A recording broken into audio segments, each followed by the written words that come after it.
This is Prime News. Your last moments with Lisa, I mean, what were you Just change her, put fresh clothes on her and get her ready for bed and give her her bottle. And I made sure her binky was in her crib in case she needed it. And she sleeps with her Barney and she sleeps with her glowworm and her blanket. And that was it. When I came home from work, the front door was unlocked. Most of the lights were on in the house, and the window was in the front was open. I started checking on the kids, checked on the boys first, and then we checked on her. And that's when we realized she was gone. Whenever we woke up, and I woke up and he came home and he said, she's not in her crib. And I said, what do you mean she's not in her crib? And I just knew, something was really wrong. And we're running around the house and we're screaming for her and she was nowhere. And then I said, call 911, call 911. Did it look like anything was disturbed in her room? I mean, did anything look out of place other than her not being there? No. It's like they just walked in and just disappeared. What else was missing from your home? Anything else? We didn't look, but I don't think so. I don't think anything. I mean, we called the cops. We ran outside and waited for him, and he was looking around outside, and I was just holding my boys, and they were crying, asking what's going on, where's she at, why is she gone? And I mean, the police came and I waved them down. I mean, I didn't even check around the house. I didn't think to care about any of that. I still don't. How hopeful are you that you are going to find her safe? I'm terrified, but I'm trying to be hopeful. I close my eyes, I see her. I can't.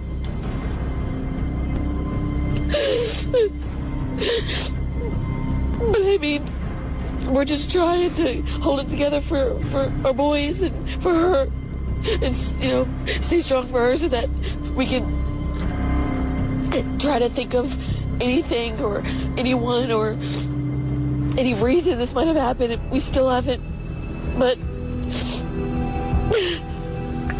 what do you want to tell that person other than dropping them off? I mean, what do you want to tell them about Lisa? She's everything. She's our little girl. She's completed our family, and she means everything to my boys. And we need her home. I can't be without her. I think most of us still can't imagine what that moment would be like if you find that your child is missing. We still don't know what happened here, but there you hear the original story from baby Lisa's mom. And let's take a look at that original timeline now as we try to figure out what we know, what we don't know, and whether or not this story is changing. Original timeline, 4:51 p.m. Is when she's buying the wine. Baby Lisa's mom is buying wine with her brother inside Festival Foods. We've seen the surveillance video of that, and we know all about that at 4:51. 6:40 is when baby Lisa's placed into her crib, and it may very well be the last time that she saw her because of the drinking, and she doesn't remember this, doesn't remember that. Then 4 a.m., Dad comes home, right? He was working the late shift, doing some electrical work on a Starbucks, comes home at 4 a.m., lights are on, and baby Lisa is reported missing. Well, now we've got some new details that I want to insert into this timeline tonight. Let's do that right now. Let's go to 5:30 p.m. That's when the brother who was with baby Lisa's mom buying the box of wine, that's when he leaves the home, okay? And then 6:40, the neighbor buys some more liquor. That's interesting, right? When baby Lisa's being put down to go to sleep, the neighbor who's drinking, apparently with baby Lisa's mom, gets some more liquor. Then at 7 o'clock, the neighbor returns to the home. 10:30 p.m., the neighbor leaves the house, and mom goes to bed. Okay? 3:45 a.m. Is when Dad leaves Starbucks and comes home, but then Dad bangs on a neighbor's door before reporting baby Lisa missing. Why going to a neighbor's door? Why banging on that? And then 4 a.m., we still know baby Lisa reported missing. All this coming from the Kansas City Star. What does this all mean tonight? These new details. Joining me tonight, CNN correspondent Jim Spellman. He's been in Kansas City for weeks. He's live outside baby Lisa's home in the neighborhood. And Judge Alex, former criminal judge, former cop, host of the syndicated Judge Alex show, also with us. Jim, let me go to you first because I know that you have spoken with the neighbor who was drinking with baby Lisa, her husband. You had an opportunity to speak with him. Have you learned anything new? What did he have to say? What details could he shed on what happened that night? Well, Vinny, we've known for a while now that Jeremy Irwin, the husband of Deborah Bradley, was out of that house. Now we know that the husband of the neighbor that she was drinking with that night was also out of his house that night. This couple at around 1 o'clock to 2 o'clock in the afternoon were seeing a marriage counselor. They'd been having some trouble in their marriage. And this counselor suggested they tried a trial separation. So that very night, he ran some errands. Come 5 o'clock, it was time for him to leave. He didn't even know where he was going to go. He ended up driving around for a while, calling a buddy and crashing with him. So he was out of that house the entire night. There, and so that is two things that are different than they would have been on any other night. Two husbands gone of the two houses, one that baby Lisa disappeared from and the one next door, Vinny. Jim, I got to ask you, did you talk to him at all, or did he say anything about any conversations with his wife, who I know he's separated from, but obviously I would think they would be distraught that a baby was stolen from the house next door to them. Has he had any conversations with her about what happened that night? Sure. Well, that night, he showed me the text messages on his phone at 10:33. He messages her, love you, love her daughter, tell her good night. 10:54, the wife texts him back, good night, we love you too. They showed me those texts. The next morning, he wakes up quite early, about 5 o'clock, to go to his job on an Air Force base where he works. At 5:59, he gets a call from his wife saying, Lisa's gone. As soon as his shift was gone, he came right back here. Right away, their home was searched by police. We know that later it was searched multiple times. And he indeed was one of the focuses of this investigation for a while. Kansas City police tell me today that they looked at him, they questioned him, he was cooperative, and to use the exact words of the police spokesman, they've moved on from him. He also tells us that last week he took a polygraph test, and they told him, he was told that there was no issues around the polygraph test. So there's a lot of information coming in fast here, Vinny, but I think that adds a little more light to what was happening in the immediate area around baby Lisa that night. And did his wife tell him? I mean, because, you know, I would have a conversation with my wife, and I'd say, well, you know, what were you doing with the neighbor? What did you notice? Did anything happen? Did he get any information from her about what was happening that night? Yes, he confirmed the general story that they were together that night up until about 10:30, and that they were out front and they were smoking cigarettes together and having some drinks. Beyond that, we're not ready to go beyond that yet, Vinny, but he does confirm that basic gist of that part of the story. All right, Judge Alex, I want you to take off your robe and put on your investigator hat as a former cop. Does any of this shed more light on what may have happened here to baby Lisa? No, it really doesn't. I mean, because this case has so many bizarre, and I can certainly understand the police focusing on the estranged husband of the neighbor who might be angry or bitter about the separation, and maybe he's a hothead, and maybe, you never know, maybe Lisa's mother is talking in his maybe soon-to-be ex-wife's ear and bad-mouthing him, and, you know, there's certainly possibilities there for them to look at, but they've looked at him, and he took a polygraph, and they've apparently moved on. But, you know, the case has so many other twists in it, between the phone call to her cell phone during the night, or from her cell phone to somebody's number who claims doesn't know her, but her and her boyfriend have walked through the neighborhood before, and the lights being on, which no burglar would either break into a house with the lights on or come into a house with the lights off and turn the lights on, and the baby being taken away by somebody. You know, I mean, we don't know it's baby Lisa, but somebody walking with an infant in 45-degree weather with just diapers on for miles. I mean, nobody does that, certainly not of a live baby. No. So, you know, you have so many twists. All right, one of baby Lisa's relatives has been questioned by police, her uncle. What could they be asking him about? And the cast of characters in this story growing by the day. We're going to help sort it all out for you. When I came home from work, the front door was unlocked. Most of the lights were on in the house, and the window was in the front was open. That's when we realized she was gone. Did it look like anything was disturbed in her room? I mean, did anything look out of place other than her not being there? No. It's like they just walked in and just disappeared. About 12:15 the night that baby Lisa was reported missing, the neighbor who lives in this white house saw a man walking up this hill carrying a baby. He was wearing like a dark colored pants and what we believe was a t-shirt, like a white t-shirt. And then he had the baby in his arms and he had the baby's head kind of like this. So we just kind of seen the baby's arm and then the leg was down here. This man walked into this yard right here. Walk through this backyard and you come to the fence at the back of the yard and you're looking straight at a dumpster that was reported on fire around 2:30 in the morning that night. Mom, Deborah Bradley, was potentially confronted with some burnt clothes in one of her interrogations. That leads to the BP gas station. The new report comes from this BP gas station at North Brighton and Parvin Road, which is about 4 blocks from the Irwin family home. The owner shared surveillance video that captured someone walking out of the woods around 2:15 the same morning baby Lisa's parents said she disappeared. There was another witness who saw what sounds like the exact same man. This male witness, who was on a motorcycle, saw this man with a baby at 4 in the morning the night baby Lisa went missing. He turned and looked at me, and I looked at him, and I could tell he had a baby with him.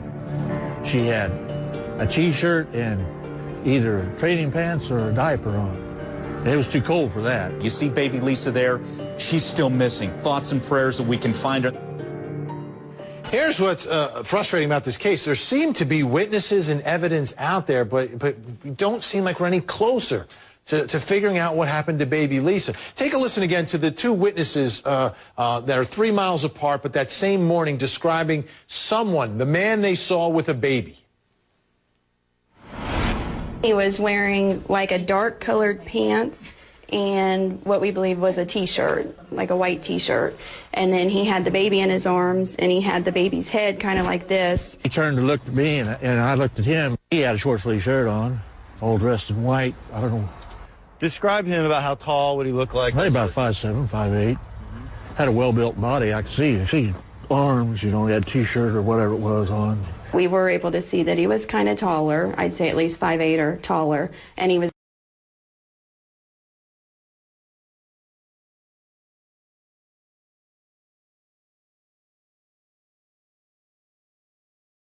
It just has to be.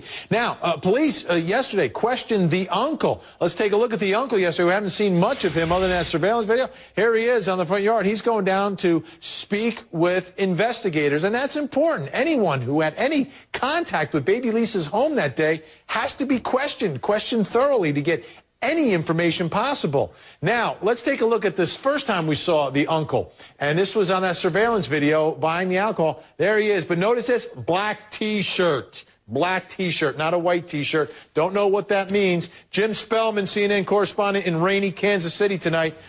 Jim, do we have any idea the nature of this questioning of the uncle? Absolutely not. Police just tell us it's an ongoing, active investigation. They try to get all the information they can get. We do know, of course, that the parents haven't spoken in an unrestricted manner to the police for several weeks now. And, of course, the boys, the half-brothers of baby Lisa, they were scheduled to be interviewed by specially trained social workers last week, and they haven't. So, listen, we know that we have a new local attorney on the scene. So is the brother going in to be questioned, a new tack, you know, by this new member of the defense team? We don't know. Nobody's talking at this point about what they discussed. You know, I don't think you need a defense team. What you need is a Find Baby Lisa team. That's the team I'd be hiring. Here's what folks are tweeting. And again, it always comes back to the parents once we check what folks are saying on Twitter. Donna, parent behavior, very suspicious on mom's part. Accidental death, she's covering up, in my opinion. Lexi Shea, in light of new information, nothing the parents have said happened seems to add up. One or both need to come clean. And, Judge, you know, we've got two things going on here. I find it very compelling, these eyewitnesses who see a man with a baby. The baby could be alive, the baby could be dead. We don't know who this man is. Yet, on the other hand, we have a dog hitting for the scent of human decomposition in the bedroom. And we have parents who aren't physically themselves looking for any baby and aren't speaking to investigators about looking for the baby. Yeah. It all points to the number one theory that the police typically have in a situation like this, which is exactly what you said. Accidental death, maybe shaken baby syndrome, which is, you know, in most states manslaughter, and then, you know, nothing left to do but dispose of the body. Now, that may be a total guess, but that's what the police are thinking when they're investigating. They're thinking, like, what's the most likely scenario? Statistically, it would be that. Mom fails the polygraph on the question of, do you know where your daughter is? Significant point. Now, polygraphs are only as good as the person who reads them, but, hey, neighbor was able to pass it. So, yeah, there's a lot of suspicious activity. And if you and I were in the same situation, something with our children, God forbid, you know, Vinny, and I know that we would be stapled to that police officer's hip so that when they wanted to ask us a question, they wouldn't even get the question out of their mouth before we'd be answering the question for them. Not, oh, we gave them a statement when she disappeared, so we're cooperating. We just don't want to sit down and talk to them anymore. And we don't want our kids to talk to them either, which is what's happening now. Here's what folks are saying on Facebook tonight. Bonnie, both are acting strange. One or both did something to that baby. Cheryl, I don't know, but there's definitely something wrong with this case. Just hope we find the truth. Tammy, lock her up. She'll talk then. Jim, I got to ask you, out there in Kansas City tonight, any sign of Wild Bill? Is he leading up any searches? I've run into Wild Bill a few times, carrying around network news. Paid to avoid local reporters? Not at all. Then why won't you talk to us? Because we're grieving. Is it true that you're getting... All right. What I want to do for you, and there's so many people involved in this case, it might be getting kind of confusing. I mean, every day it gets confusing to me. It must be confusing for you folks as well.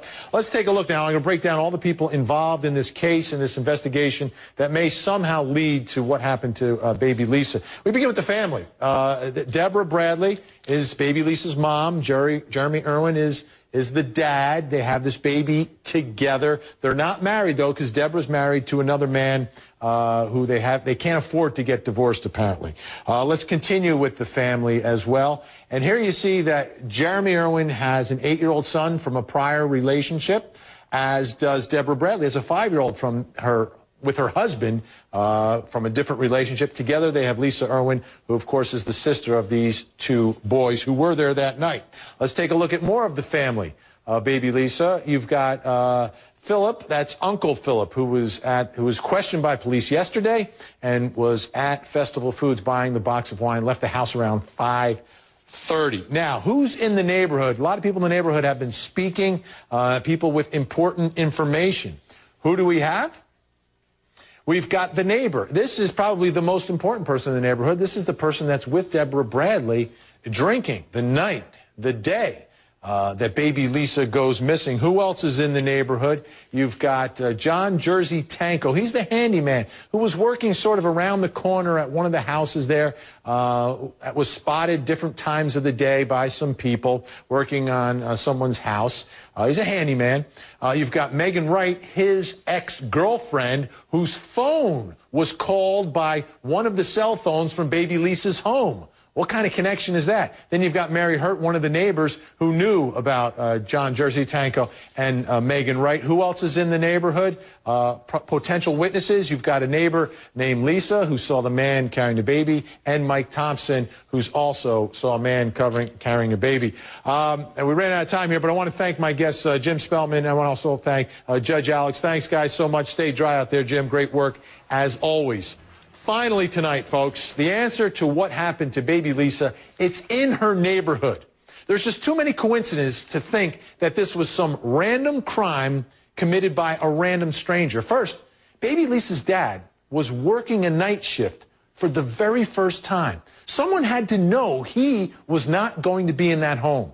Second, mom says she was passed out drunk. Well, someone had to know this to be able to, or even want to, get into the house and get out of the house knowing they wouldn't be detected. Now, who knew this? Was it a neighbor? Was it someone who spent a lot of time in the neighborhood? It has to be, right? Someone knew this critical information and knew that on that night at that time, they had an opportunity. Of course, the alternative theory is that it's not just someone in the neighborhood, but someone in the house, someone in the family. Either way, the answer seems to be so close by, yet we seem so far away from knowing what happened. Let's just hope that whatever did happen to this beautiful baby girl did not scare her and did not harm her. Let's just hope baby Lisa comes home. That's all for now. Jane's up next. I'm Vinnie Politan. Have a great night, and don't forget to hug.